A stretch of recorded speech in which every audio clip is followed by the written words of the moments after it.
Hi everyone, this is Balázs from RacingBrick. LEGO has recently released two 1/8 scale Technic Formula 1 cars. I have already reviewed the Ferrari, you can find that video on my channel. This time I will take a closer look at the other set, the Ford 2206 Oracle Red Bull Racing RB20 F1 car. By the way, thank you very much for the nice comments on my new t-shirt design, I'm glad you like it. A huge thanks to everyone who has already ordered, I hope you get yours soon. I know my quirky sense of humor might not be everyone's cup of tea, but these t-shirts were designed for fun and it's probably the best way to support the channel and my work. You can find the link to the store below in the pinned comment. The set has the usual 18+ design, nothing special on the front. On the back you will see a different angle of the car, the dimensions, a few details and a photo of the real one. Let's open the box. The set has 1639 pieces, the price is 230 euros or dollars, and it is already available at LEGO, you can find the link in the description. In the box there are 10 numbered bags, an unnumbered one with the rims and some parts, as well as an envelope with the manual and two large sticker sheets. There is also a smaller cardboard box with the tires, which are printed but all the same size, just like in the Ferrari set. In the instructions you will find a cool comparison photo with the real car, some information about Red Bull, then the car itself, and a few words from Milan Reindl, the designer of the set. Now let's start building. The build begins with the rear axle, here is the differential. We start to build a structure around it, and here's the first mystery of the set, this part in flat silver. When we check the inventory on Rebrickable, there's only one part in the set in this color, and meanwhile we have it in black, grey and red. I doubt this piece will be visible when the set is completed, so why the special color? I can think of some obscure inventory optimizations during production, but these things always surprise me. We are adding two shock absorbers with hard springs, plus these new parts with toe balls that you might know from the Ferrari. Added the wheel hubs and connected them to the differential. These are, by the way, the new 7x8 wishbone pieces. I'm building the 2-speed gearbox, the same as in the Ferrari. I guess I will better stop referring to that set during the build, I'm planning a separate comparison anyway. Here are the new engine block pieces and the support block without stud connections, and this is the V6 engine we are building with them, now connected to the gearbox. Here's the spinning MGU-H unit on top, and then the gear selector, one piece this time. This is the second set where this piece appears in dark blue after the Ford GT. It's time to connect the two main assemblies built so far.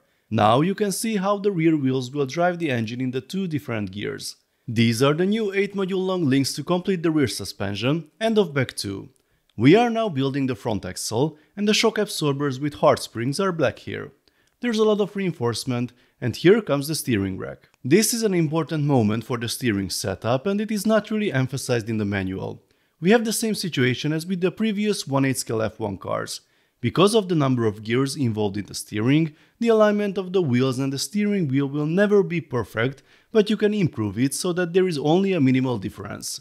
The key is to center the steering rack properly, then carefully position the 12-tooth gear in a central position, and then rotate it one tooth before placing it on the steering rack. It should look like this. We are using the shorter 6-module long links here, then comes the wheel hub, which is mounted with these new pieces here. Now everything is attached. Then we will add the new, longer links and with that we can test both the steering and the suspension. A Technic rubber piece is added here. I wonder what it's going to be used for. This assembly is the heart of the steering system. The dark grey cross-axle is connected to the steering wheel, the red one goes to the steering rack, and the universal joint to the hand of God steering knob. Here's a mistake in the instructions. The assembly should look like this before you attach it, but on this page it's already shown with the red cross-axle pushed in. It shouldn't be sticking out on this side yet, or you won't be able to put it here. As soon as it is attached to the beams, you can slide in the red cross-axle. This is also the moment when you can check whether we have done a good job at the steering rack. The hubs should be straight, then you should make sure that the dark grey cross-axle is straight and push the red one in at the bottom, as the position of the gear on the other side ensures that the output there has a similar angle. Not exactly the same, there is a difference of 7.5 degrees, but it should be good enough for most people. If you need a more detailed explanation of this setup, please check out the review video of the Ferrari. We build and mount the seat and then add more frames to the front section. These gears are responsible for the hand of God steering. They are connected to the gears at the front with a long cross-axle. And now it's time to join the two main assemblies we built so far. After some reinforcements, it's time to build the first body section, and it seems to be quite a complicated one with multiple system pieces. It goes here, and as you can see, the hand-of-God steering is also integrated. In phase 5, we start building the floor with different panels. Here is the new 5-module long version that fits here. This is a pretty cool assembly with small rotor blades. Then comes the very first sticker of the build, and this whole assembly has an interesting attachment method with 2 pins and a white piece that slides into a slot. They hold it at an angle, and they become the floor fans and the venturi inlets. We start extending the nose section in back 6, then comes the front wing, almost fully stickered of course, but with some nice solutions. It goes into place, then we need to mount this big flat assembly with some parts flapping around. The rubber piece is now used for the upper attachment point, and we also fix it down here. Another cover panel with some system parts. Oops, be careful, they might fall off. Another piece, end of phase 6. Moving on to the rear details, then it's time to assemble the rear wings. There are some tricky connections and lots of stickers all around. Here's the lower section, more system parts. Then you just need to find the right pinholes and push everything in. Before stage 8, let's jump back to the front and add the wheel deflectors. More body panels are added. There are some tricky angles, some parts are more challenging to fit than others, but the side pod slowly takes shape. The final element in phase 8 is the halo. This time we have 2 identical flex axles that need a little alignment to make them look good. The next assembly also has a few angled elements. I'm folding things into place, and now it is connected to the main build. Here are the rearview mirrors, and it's time to open the last bag. It is the core of the engine cover. These panel fairings make their first appearance in yellow. This is an interesting one. We have a rod here. I have to rotate the fin and then push another one through, and these will hold the fin in the desired position. Nice solution. I haven't mentioned all the parts new in dark blue as there are so many, but this one is interesting. All these cam pieces and a few other parts make up the curved rear section of the engine cover. So the cover is done and in place. Here are the new printed tires, the rims and the wheel covers. As I mentioned already, I'm happy to see the return of printed tires at this scale, but having 4 identical tires on a Formula 1 car that is clearly meant to be displayed is probably the biggest mistake LEGO can make with these releases. If the Speed Champions and Icons cars could get properly sized wheels, then this category also deserves it. I know the number of new parts is limited, but the new engine modes could have waited a year or two. We've been happy with the old one for the last 30-something years. Anyway, the wheels are on the car, we are done. So, here is our Red Bull RB20 Formula 1 car, and I really like the look. The dark blue color always looks fantastic. I know some people say it should be darker, but this is the darkest blue you can do with LEGO. For me, it works on the Speed Champions Red Bull car and also on the Dark Horse. On to the features. We have hand-of-God steering, the knob is up here, it's pretty easy to operate even when the car is stationary. The steering wheel is also connected, and you can put it almost in the center as you saw during the build. The suspension works, front with pull rod, rear with push rod. The suspension travel is similar to the Ferrari, the car sits relatively high.